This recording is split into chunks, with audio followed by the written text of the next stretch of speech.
very pleased tonight to bring together artists Amy Arbus and Alan Cumming.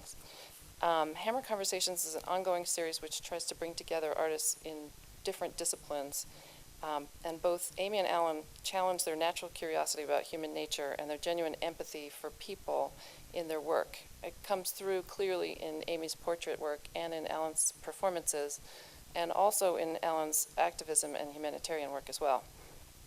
Eclectic Tony Award-winning actor Alan Cumming trained at the Royal Scottish Academy of Music and Drama. He's currently enjoying one of the most fruitful and creative periods in his very prolific professional career. He starred in innumerable films and television series and legit theater plays in London and on Broadway. His awards include Tonys, Oliviers, Spirit Awards, British Comedy Awards, and on, you name it. What you might not know about Alan Cumming is his extensive activism and charity work for various civil rights and sex education causes, which have earned him several humanitarian awards, including the Human Rights Campaign Awards and GLAAD's Vito Russo Media Award.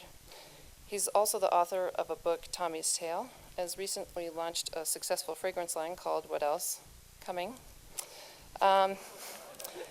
He's currently devoting his time to campaigning for presidential candidate Barack Obama.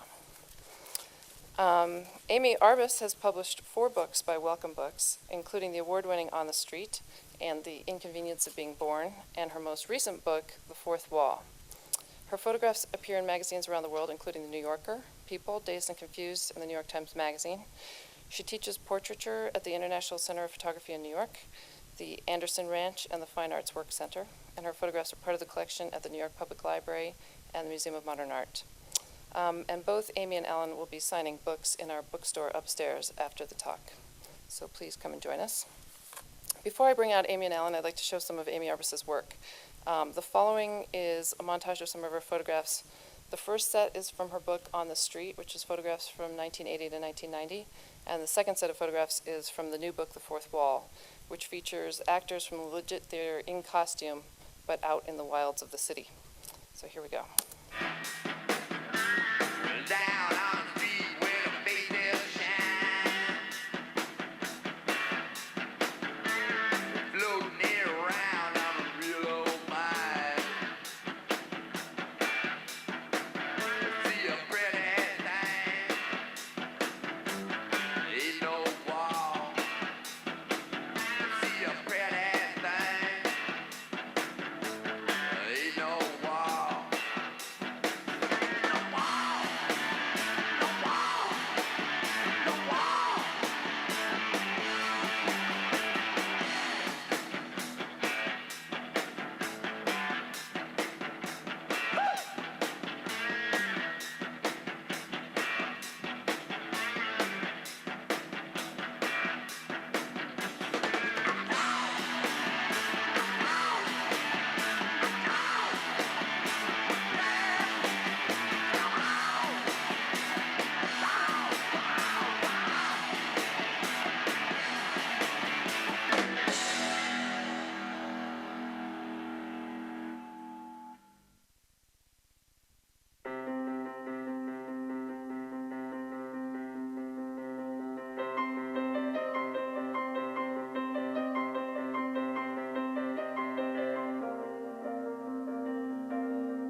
Hi, Amy.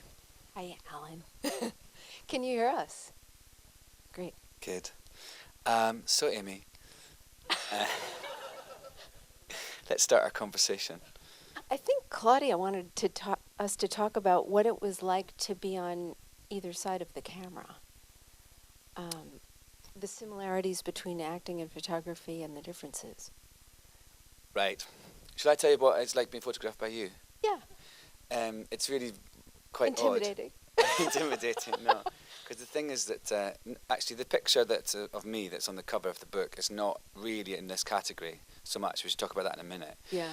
But the other pictures inside are unusual in that you're an actor in a play, right, and you've got your costume on, but you're sort of taken from the safety of the theatre and taken out into the world somewhere and plonked down, and it's kind of I find it really quite. I feel like I've done something bad because you're not, when you're in a play, you're not allowed to leave the theatre with your costume on, so I feel like I'm going to get into trouble first of all. And then one of the times I did it I actually had to walk along the street, and so the people who'd just seen the play were walking out too, and that was a really weird experience. I'm sort of dressed. That was when I was in a Chekhov play, and but what's really interesting about it is that you are out of your out of the kind of environment that you're used to when you're playing the parts, but you're actually, so in a way you have to find more of the true essence of the character, and Amy kind of tells you things or she mentions lines from the play, like she quotes lines of the play that she's written down when she's seen the play, and says she think about this moment and blah blah blah, and it's a really weird experience because I was talking about it today that usually when you're in a play you don't see. You only see certain images of the play. It's not like a movie where you can watch it the same way as everyone else. So you tend to see quite sensationalized images of the play. The ones on the poster, or the when you're going like that or something.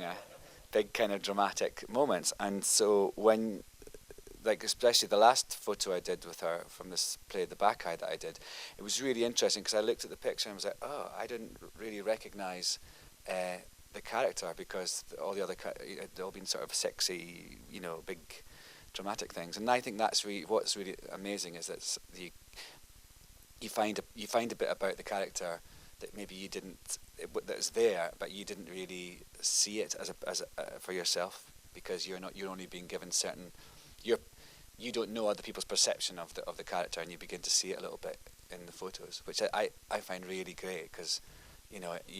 I don't like the fact that you go away from a play only remembering what other people have shown you from the outside. Other actors have said that, like. Oh, okay. No, to me.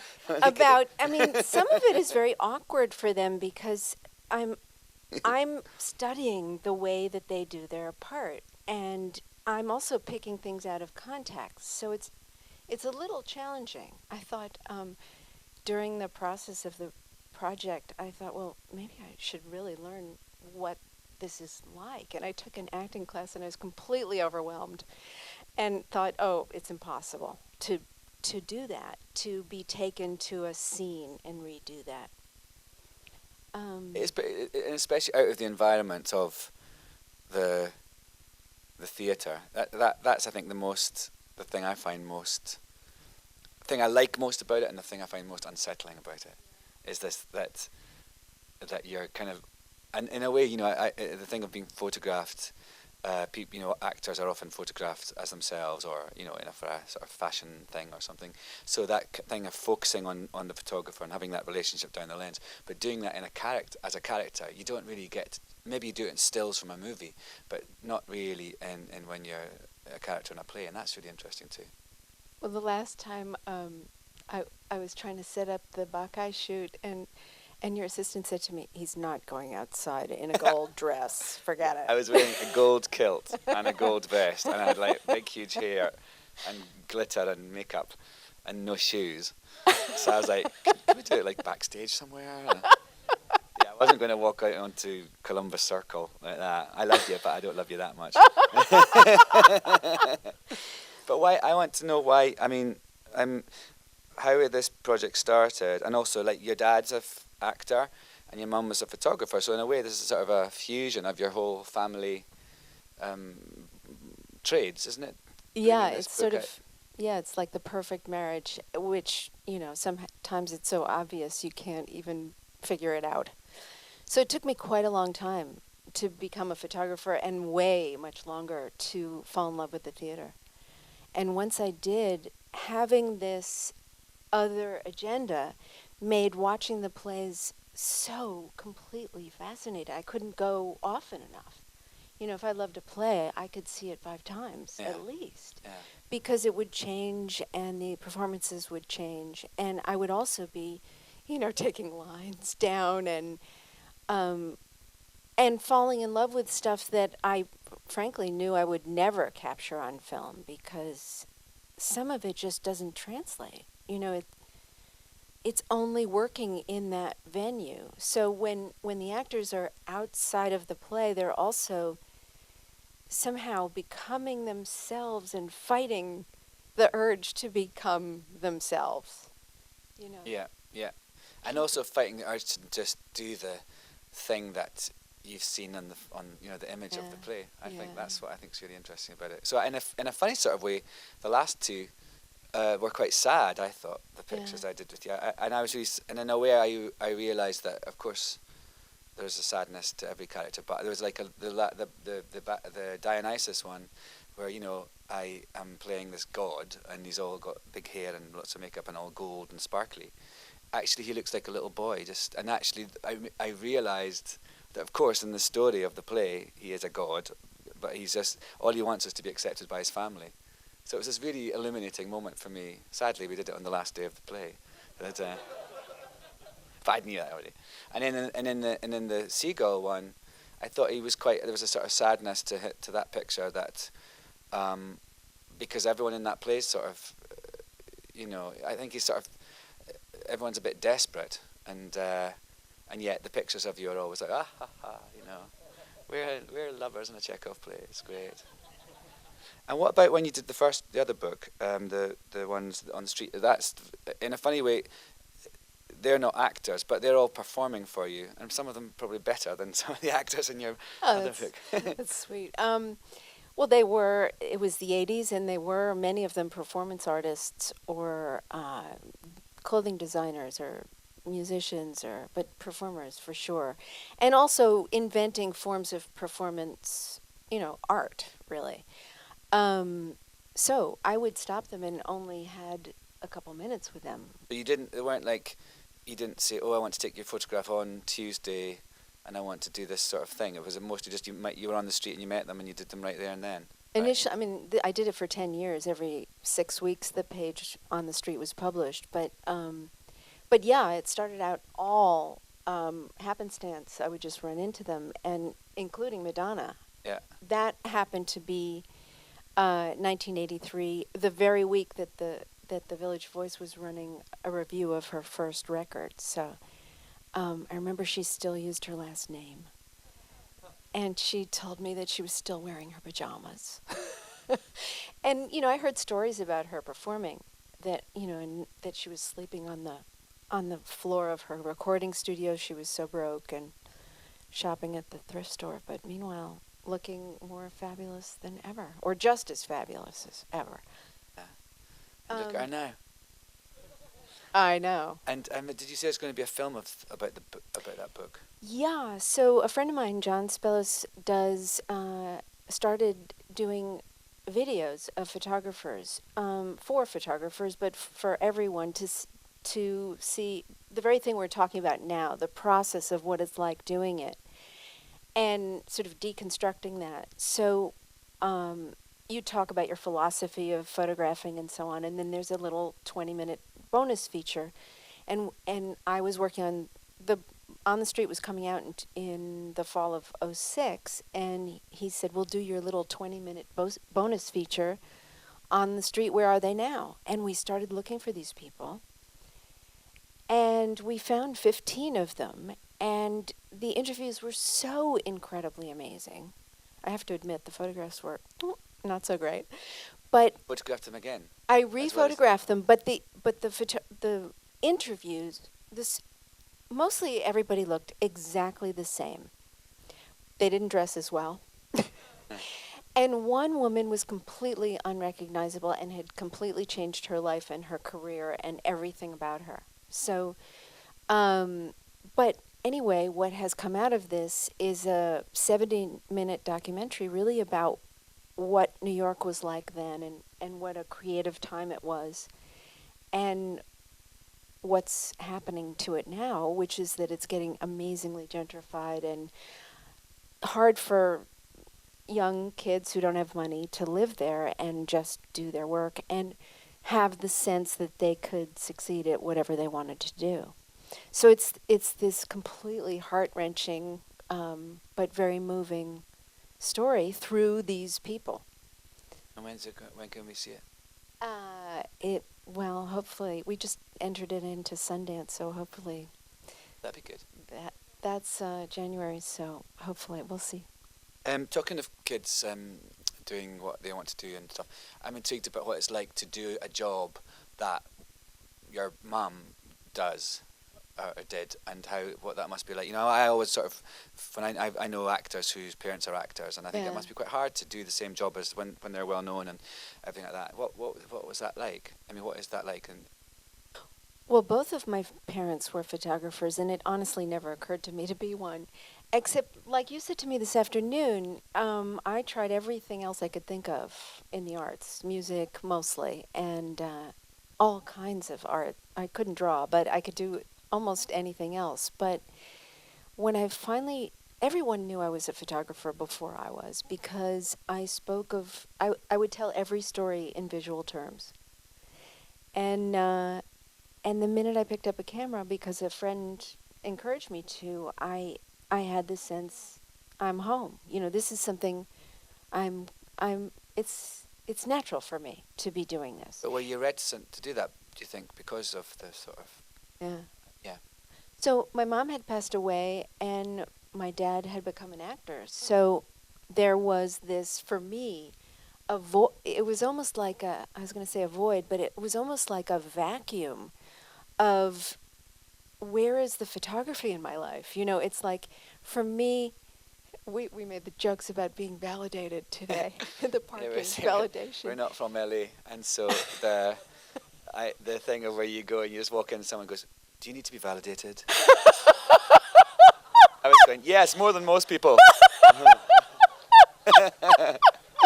As often as you can. Anyway. I lost my train of thought. What was it again? About being validated and about your parents.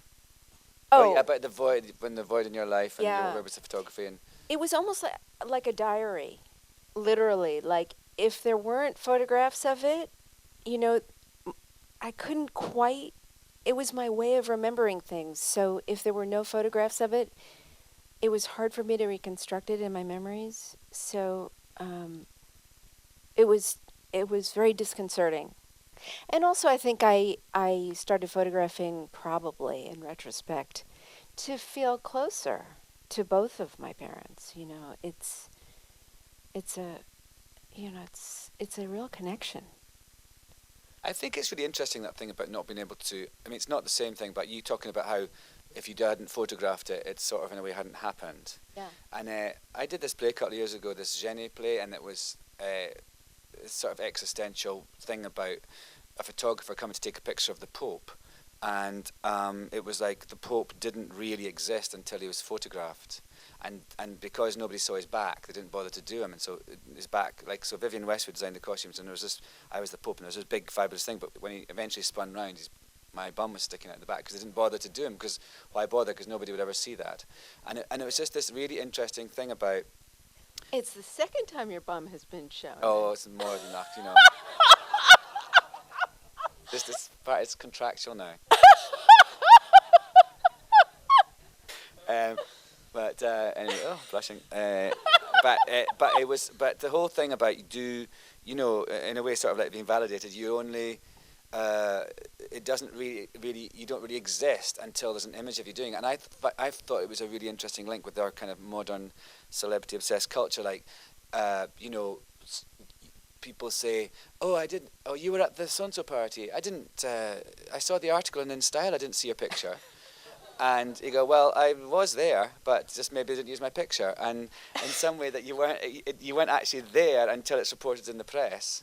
I know, and then it's like, people dump their boyfriends or girlfriends via their publicist, like, so that, because they can't, and that thing when people have problems, famous people, they kind of have to rush onto Oprah to talk about it because they haven't really had the problem until they've talked about it on TV.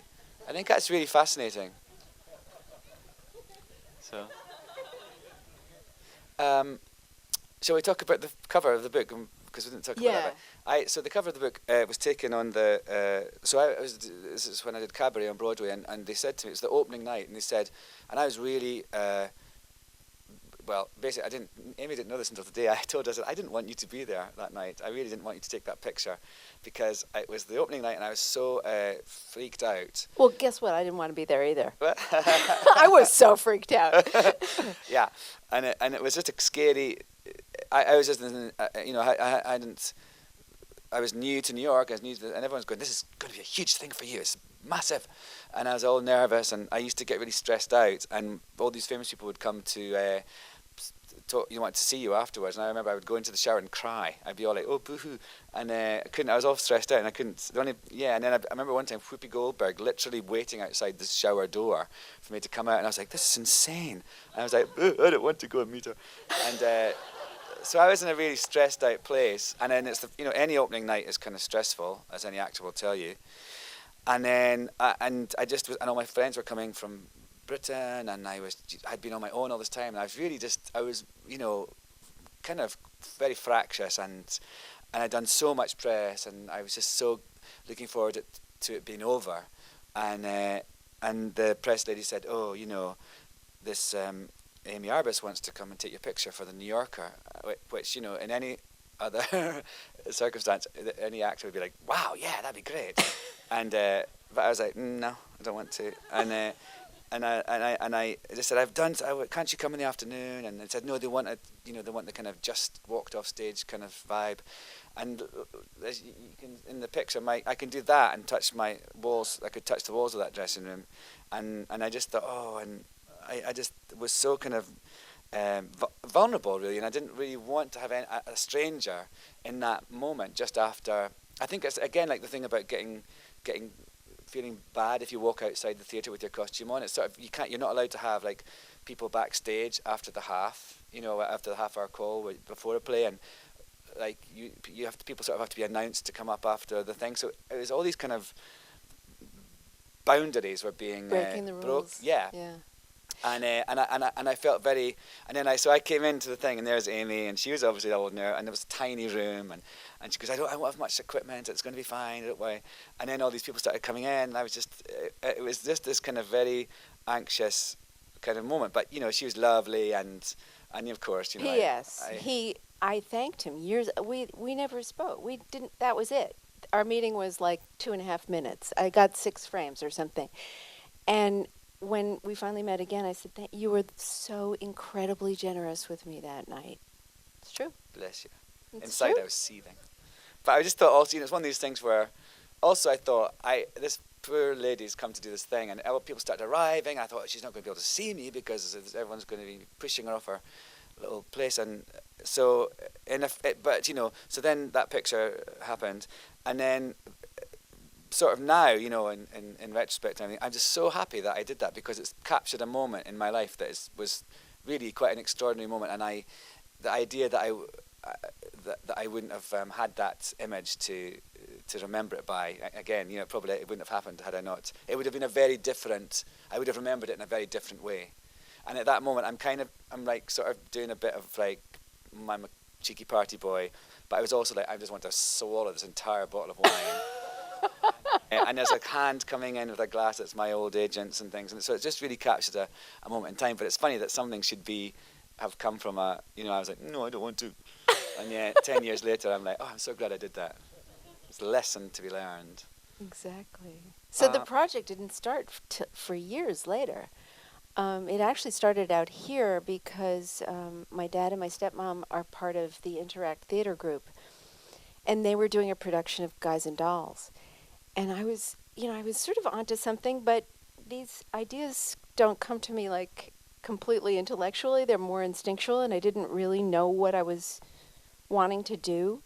But I asked to photograph the actors because I had seen the show and the costumes were gorgeous. And I said, could I just work during a matinee? And the theater was set up so that the actors were making all of their costume changes in a little trailer out back, and they had to come out of the trailer to get into the theater.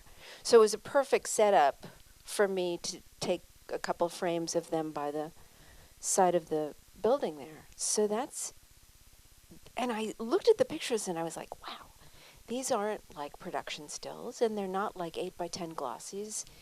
They all of a sudden are like fictional characters come to life, and they have this weird time travel. We don't know where we are. We don't know what year it is, and it's kind of mystical and interesting. It's also sort of people preparing to do something. I think that's really, I like photos that, backstage, or like some of these pictures of Obama right now, I'm really fascinated by, like when he's about to go on and you see kind of a bottle of water he's always just had, and little notes and things like that. And I love that kind of idea of the behind the curtain, behind like the Wizard of Oz thing. Talking of Obama,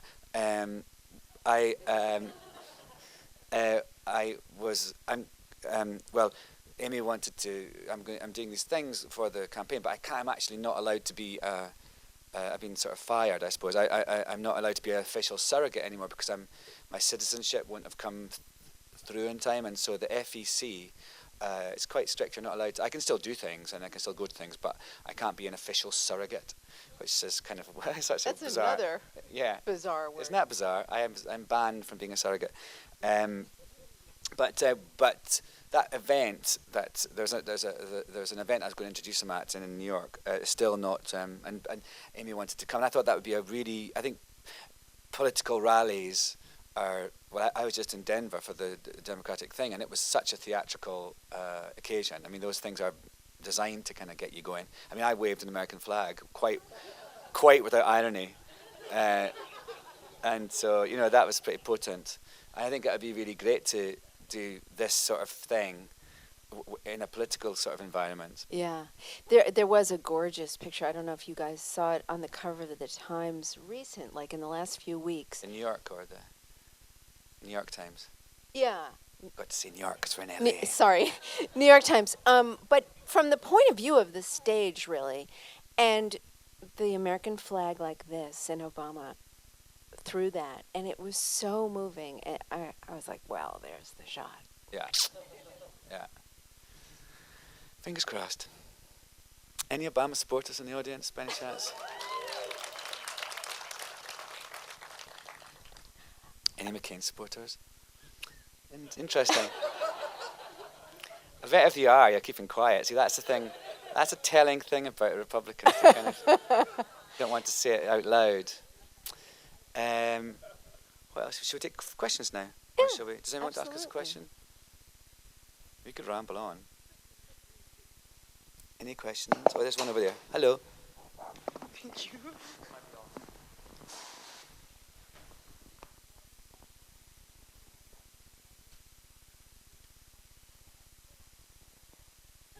Do you want me to?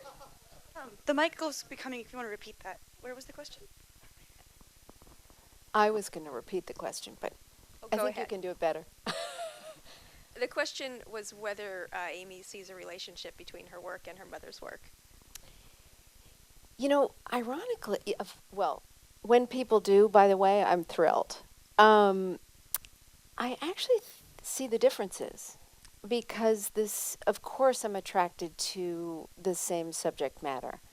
And when I finally broke down and decided to follow in the footsteps of, I thought, well, first of all, I had no intention of, I didn't take myself seriously as an artist. I just thought, I want to have an interesting life. I want to have adventures. I want to have an excuse to meet people and go to their house. I just thought, this is a fun life. And, I didn't realize how hard it was to make a living, and I didn't think of myself, honestly, as an artist. And I thought that was sort of being a dilettante to want to be an artist. So,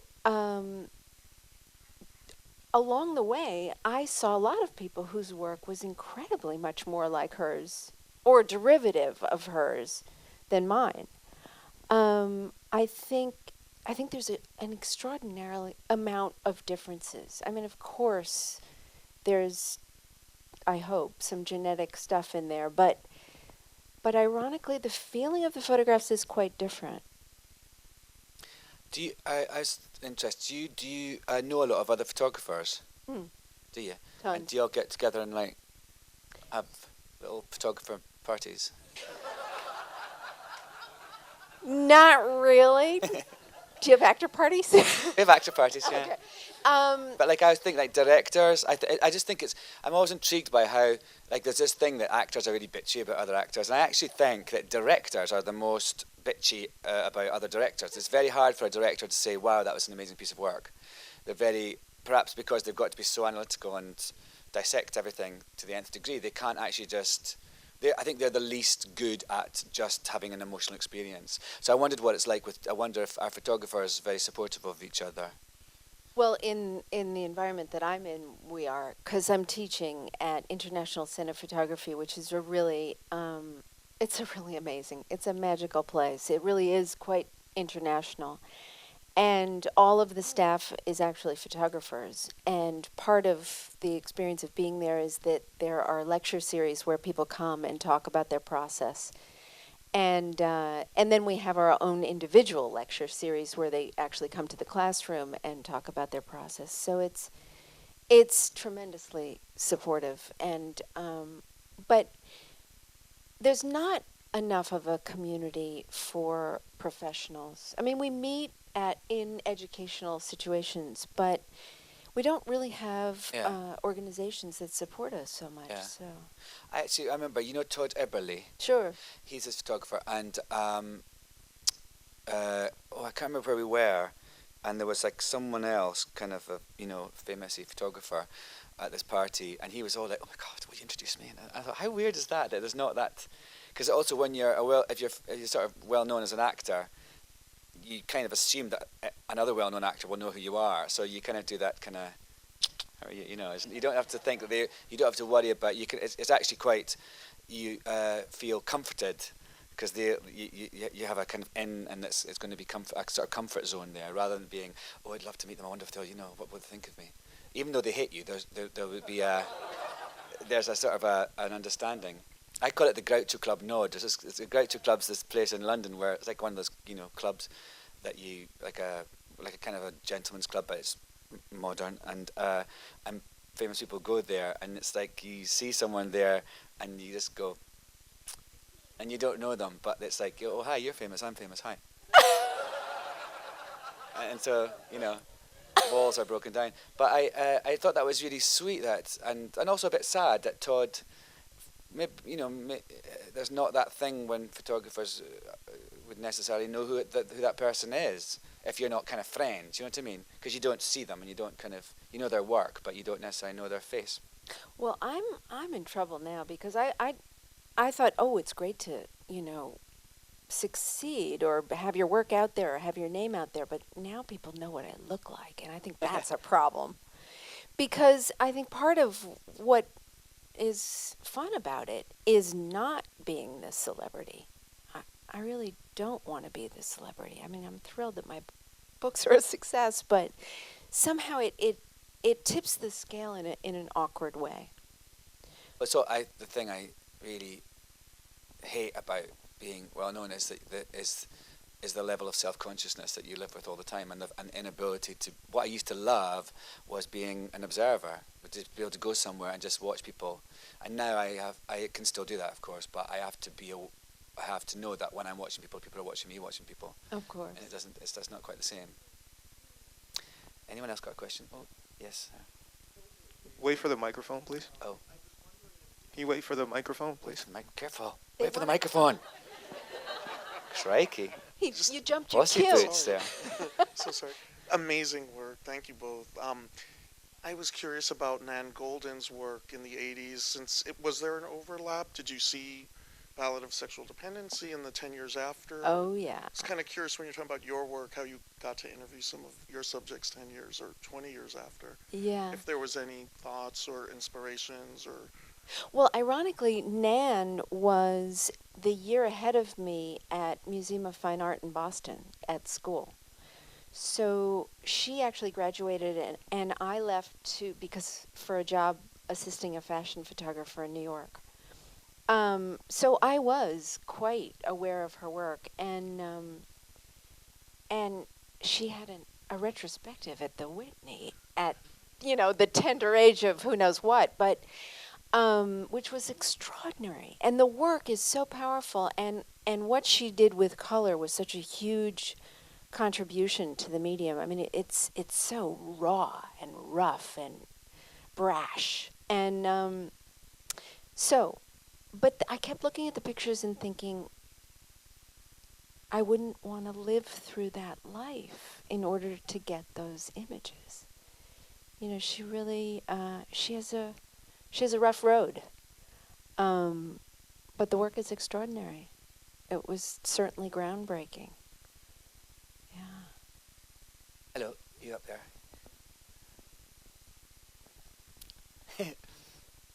Oh. I wasn't. Was it me or was It wasn't you, but why don't you just say it? Yeah. I was curious. You said that you went back and you found people. How did you do that? What was the process? I mean, rediscovering. Well, it's gotten really sort of creepy. It's creepy how easy it is to find people that you haven't been in touch with for a long time. I did not rely on all those like info.com and stuff, or Anywho is another one. Anywho. You go to anywho.com and you type in somebody's name, and all of a sudden you've got their name, address, social, and phone number. It's really scary. I always think those things that at least if it costs something, it's going to stop people doing it. Oh my God.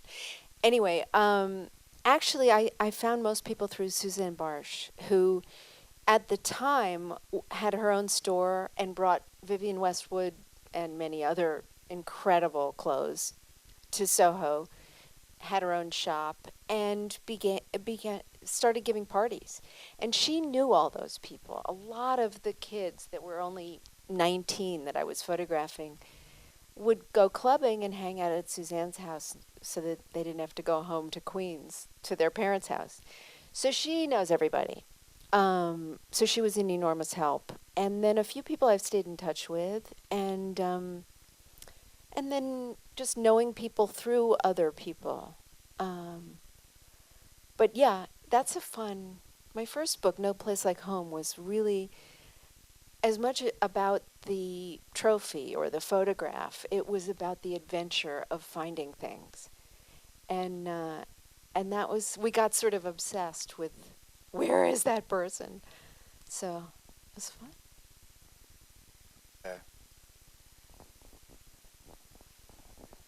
I wanted to know, Amy, what your relationship and opinion of Bill Cunningham's work is.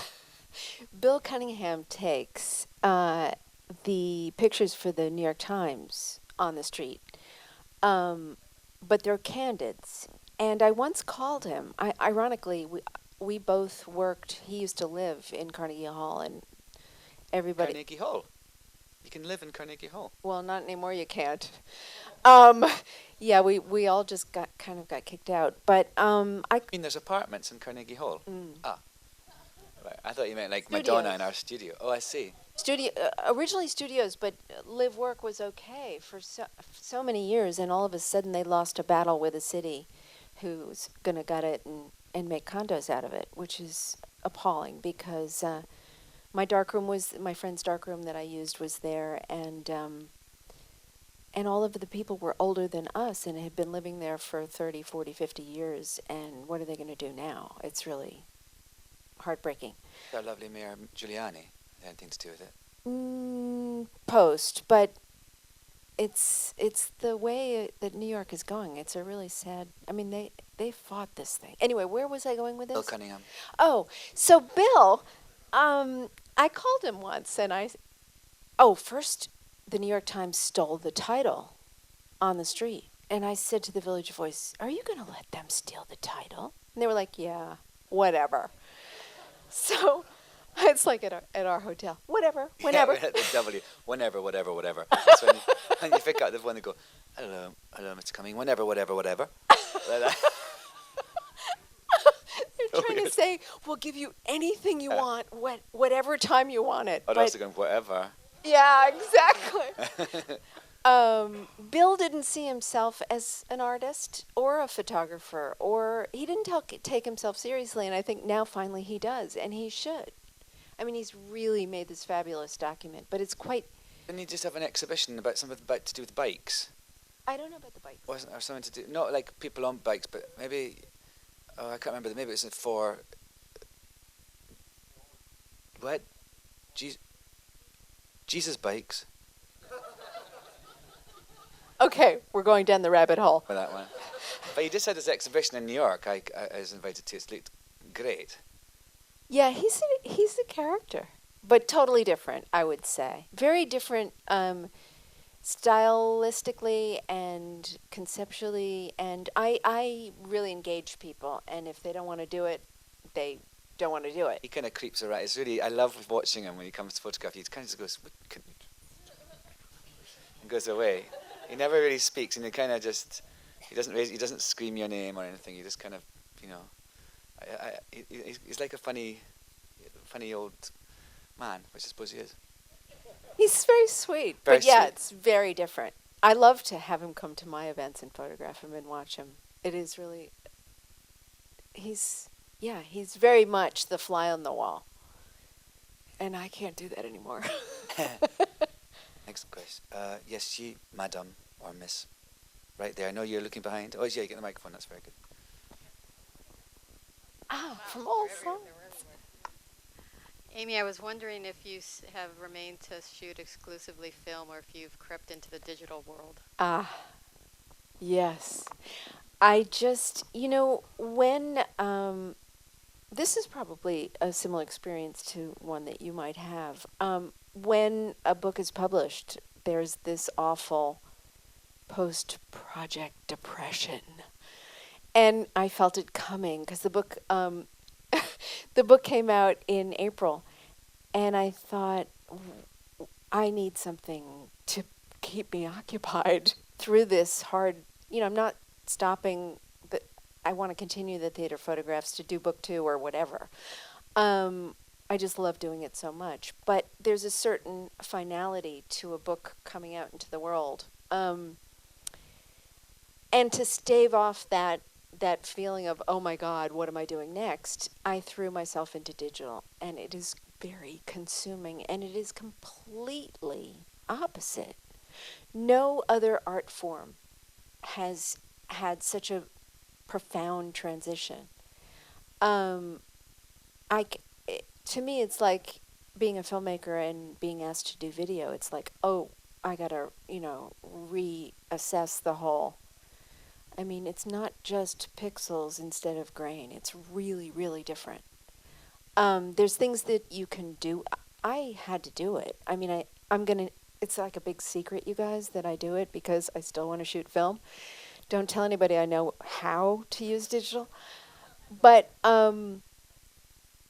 anyway, it's a complete, my students do it, and they are able to do stuff. They're able to make photographs that I'm not able to make, and I find that fascinating. And the reverse is true. So they're quite different. And of course, everyone shoots digital in color, even if they're thinking conceptually in black and white. So there's that other layer. But there's a lot of, I remember when I first graduated to the Square, it took me 2 years to learn how to use the Hasselblad, which is the camera I use. What does graduate to the Square mean? Well, it's the shape that I photograph with, and I use the camera. What do you mean? But you got to like you do square pictures. Well, when you start photographing, you use 35 millimeter, which is the shape, Like that. not quite like a film, but Or oblong. Yeah, well, I used it as a vertical in the on the street mostly. Right. And then I realized when I did a book on infants, the format, the aspect ratio was too long. And then I kept wanting to get it more square. And eventually when when I started using a square format, it was my whole style changed. The pictures were much more forceful. All your pictures are square. Well, Are they? I mean, like, are they? no, because and now I'm shooting digital. Oh, I see. Well, these all are square. Gosh, I didn't really notice that. I was so fascinated by what was going on, I didn't think of the shapes. But no, what? Oh, I want to tell them what happened when this is very digital oriented. The second to last time we worked together was Seagull, and we were in an alley, and I was photographing him, and Alan had just been photographed a million times with digital, and he said, "Oh, it's so nice to work with somebody who uses film, because now what people do is they go click Yeah. and look at the monitor." So that you're used to. It used to be that there'd be the photographer and all the assistants and things would be around there, and you'd be giving it all this, and they would go like, ooh, ooh, ooh, very good. And now there's a crowd of people over here by a computer, and the photographer's going. So you feel like you're in this funny little like vacuum, like you're kind of acting on your own, and you don't. It's sort of. And also there's a delay, so you might be onto your next pose, and you get a little reaction to the one before. It's very, it's weird. It's very weird. So they're all tethered to their computers. And Yeah. and But it must they're be much quite good to see, like, not even with the computer thing, but but you can actually look at something immediately and see it's what you've just shot. That must be quite exciting, isn't it? It's very exciting. It's very seductive. But we used to have and I bought out all the Polaroid that I could. I love this Polaroid. It's the most glorious film, and they've completely stopped making it. But At all. All Polaroids. this kind, What, the positive, one- negative. You do a test one at the start of Ed the shot. Harris, the reason his pants are slightly solarized is because it was a Polaroid that I pulled too early and it got exposed to light. And it's sort of making the change from positive to negative, and it's pretty exciting. And that film had this wonderful flaw, and that film is not being made anymore. I love that. Like, it used to be the thing when you do a photo shoot that you'd get one of the Polaroids to take home at the end of the day, just to kind of have a little record of it. And sometimes and then you used to have to sometimes paint them with that funny stuff, otherwise it would fade away. Yeah. And I love the kind of the lack of, or the sort of mortality of them. Not the lack of, but the mortality of them. And you can't get that anymore. It's kind of weird. You go home and you've got no sort of memory of it. Again, this thing about. Well, memory. they can email it too. They can email it to you a couple of days later. Yeah, immediately, actually, yeah. But that's the thing now, they email you millions. Yeah. And I like the fact it was just one. They also, the one of the really disconcerting things for me about digital is that everybody keeps everything. And what is one of the most challenging things in photography is how to edit. And so I don't like all of those bad pictures around, and I'm desperate to delete. And they tell you not to for many reasons I won't bore you with. Well, if you delete off the card, which I like to do, supposedly it leaves information on the card and it corrupts your card. Ooh, no. And you have to format your card each time, which is supposedly wiping the slate completely clean, but I don't think that works either, frankly. And I don't, the card is the least valuable thing, And by the way, the cameras are not very valuable. I bought my camera, and 8 weeks later, there was a new model. Better, bigger, more pixels, lower light. You can shoot it. I mean, it's crazy. It's crazy. Yes, sir.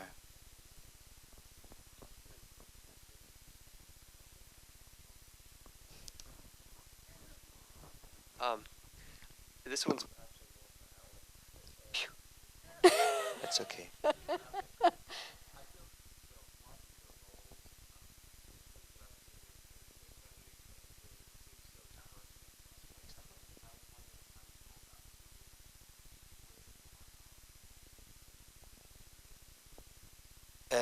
It's pretty random. It's, there's a variety of reasons. It's usually something just kind of a gut thing that I connect with. And I was thinking about it. We're talking today about one of the good things about being constantly interviewed is that it's like sort of therapy. It's, that you have to actually talk, think about things that you maybe would never have really wanted to think about. And I think I am quite drawn to roles that are, I don't really play normal people very often. And sometimes I do, but I'm more excited by heightened things and sort of fairy tales, not necessarily fairy tales in the kind of Grimm's fairy tales, but stories that are more kind of like a heightened version of reality. So that's partly one of them, and then it's also a kind of thing if I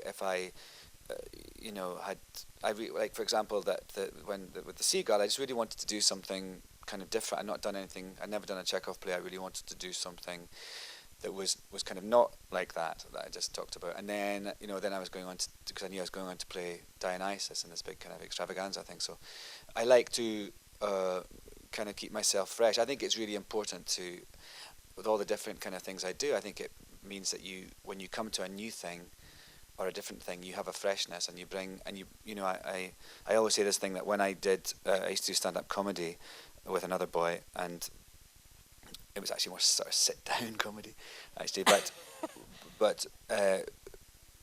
when I came to do Shakespeare plays, when I played Hamlet and stuff, I think doing the soliloquies from Shakespeare I understood how to do them because I'd done stand-up comedy. I had no kind of fear about looking out to an audience and just speaking into people's eyes, which a lot of actors have a problem with because it's not really a thing you do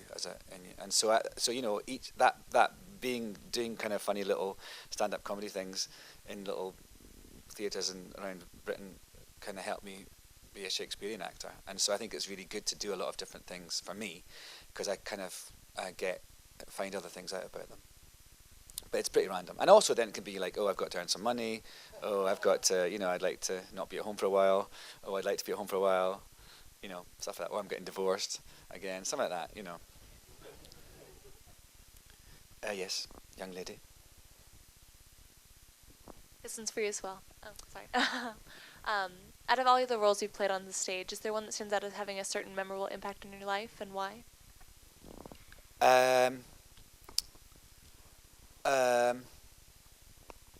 Well, they all do. That thing in Cabaret has got a huge thing because of just. But I suppose when I played Hamlet, coming back to that again, that was just a huge thing because it was kind of devastating on my life.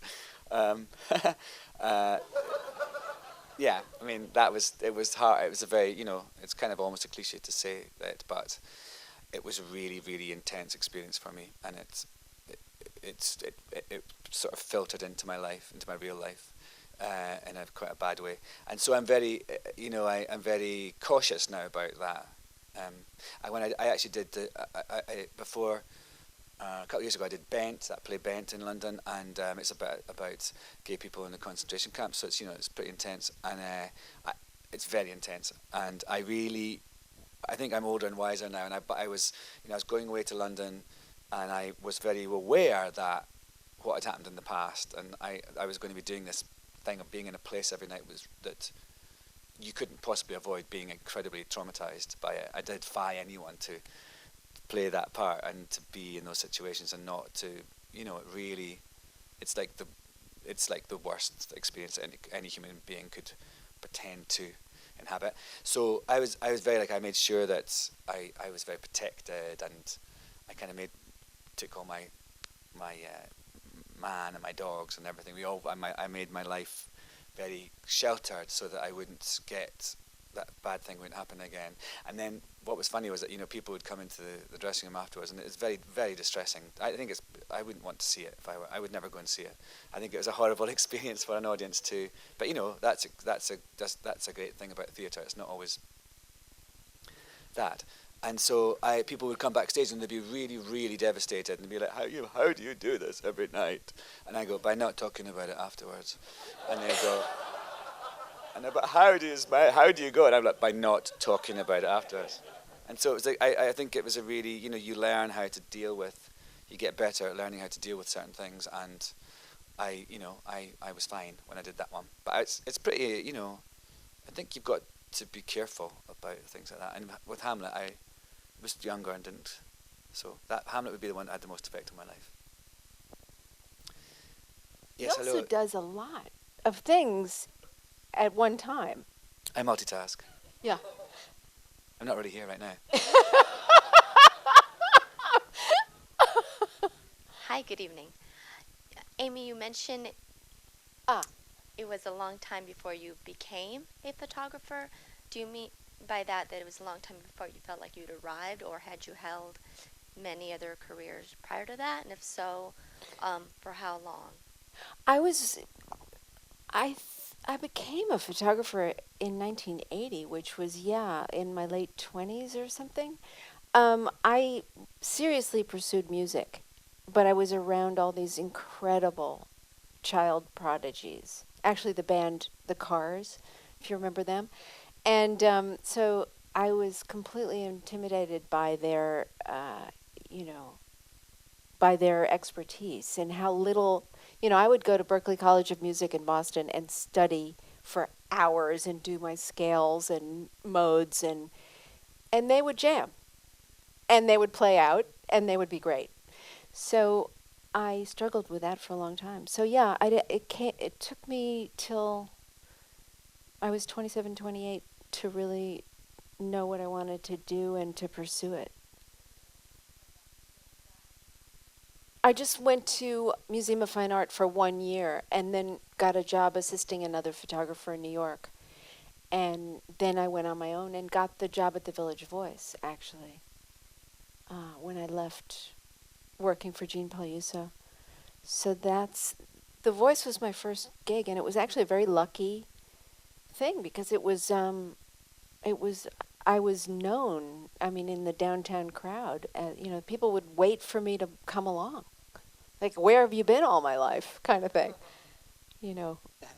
That's nice, because I was just thinking there's some photographers in New York that, I'm like, oh my God, they're here, quick, we're going. Yeah. Then it was a real honor to be photographed, and now it's like, that again. So, when you said I'm a photographer in the 80s, it was like, cool. And now it's like, okay, who isn't? Yeah. So it's very different. Yes, sir, with the specs. Hi, Amy. This is for you. How important was it in your early career for art directors to spot your talent? I did have an incredible art director early on named Yolanda Cuomo, who's actually worked very closely with my sister on my mom's work since then. But she was at Self magazine and a couple of other magazines, and she was very helpful to me because there was that thing of, well, you're not as good as your mother. And she helped me navigate that for a while because she would give me direction. Like when I did a story on a nudist camp in Florida, she said, we want it to look like snapshots, like anybody's vacation photos. So, you can make them sophisticated, but they've got to look like snapshots, like anybody could have taken them. And I was ready to kiss her because to me that was such a load off my mind, like, oh, how am I going to make them different and as good as the ones my mother made or somebody else had made. So that was a tremendous relief. I had wonderful art directors. Marvin Israel was a huge, huge help to me. We did a wonderful story where we would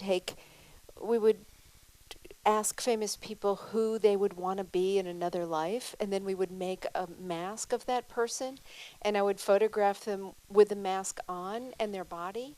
And then it was like a quiz, and you turn to the back of the magazine to find out who it really was, posing as, so Nancy Allen did it with these fantastic legs, and she wanted to be Greta Garbo or somebody. So it was George Burns did it. It was really fun. And what about if you feel like telling the story about shooting Anthony Perkins?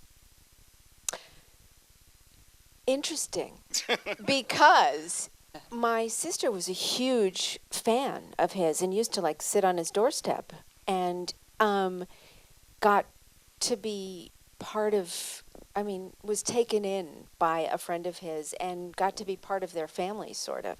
So many, many years later, a friend gave me a job to go photograph him. And that was early on in my experience working with actors. You know, they know how they look good, which is always great, a big help. Like, I don't look good lit from that side. Or I remember Frank Zappa said to me, no, the light's too even. Turn that one out. And I was like, he knows what he's talking about. It looks better when he's only lit on one side. And, Blythe Danner told me, oh, you're coming from too low an angle. And, they're always right. They know what they're talking about. Nobody likes low angles. No. No. That's the other thing I think about theatre photographers, that I've always, these battles, when you do those kind of like press calls where you've got to like pretend to do a bit of the scene and, there's 50 people going, and they always, they're at the stage like this, and then it's like it's not got an incline like this. That would be good actually if it did. But they have this theatre, so they're below. So all these shots you see in the theatre sections of all these newspapers are of looking up at these actors, and they're dreadful pictures. I said, why don't they go into the what do you call it in America, the mezzanine, and take you so on the same level as you? Why? Why? A longer lens, and that I think it would be beautiful because the set would be out of focus and it'd be a totally different picture. Yeah, but also you wouldn't have big baggy chins. I'm with you. Yeah. Letters need to be written. How are we doing, Claudia? Okay. There's a lady. This is for you, Alan. With all of your diverse and amazing work, film, stage, which do you prefer? Why? Do you have a preference at all? And what is your favorite film experience? The fact that I go back and forward, I don't, like right now I'm really could care less about doing a play for a very long time. And so I really, I'm kind of, don't worry. I think you go through phases when you sort of sicken yourself of something. And then again, like I said earlier, it's quite good because now I'm quite excited about I'm going to do a film or something. After a while I'll be really excited to go back to the theatre. I think I really, if I was had a gun to my head, I always love this because the notion that someone would have a gun to, so is it film or theatre? If I did, I would choose theatre because I just really like the immediacy of the connection with the audience. Like I think it's very, I like it. It's exciting, and and it's that thing of being in the moment. So that's if I had a gun to my head, and what was my favourite film experience? Well, gosh, I don't know. I think that sometimes you have really good times on a film, and the film turns out really awfully, and then you have a miserable time on a film, and the film turns out really well. And I would much prefer to have a great time and have a bad film. Although I was talking to you about a bad time and a bad film. Shh, don't say that was. But I'd rather suffer and have the picture be good. Yeah. But I don't know. I think, my friend Jennifer and I made a film called The Anniversary Party, and it was just a really great experience because it was, everything about it, from writing it, from the idea of writing it, and getting all these people to be in it, and having and all working the way we wanted, and then just everyone sort of quite liking it and everything, and I think that was a sort of one of those experiences where I think it couldn't have been better. The studio were very helpful, and we got great people to do it. It got accepted to Cannes, and it was just a really from the whole way through, we got to make the film that we wanted, and I think that's my favourite experience in terms of just something that was just, I wish my life would be like that, as sort of smooth and happy. It's the last question, you all. Are you up for it? No pressure, but it's got to be good.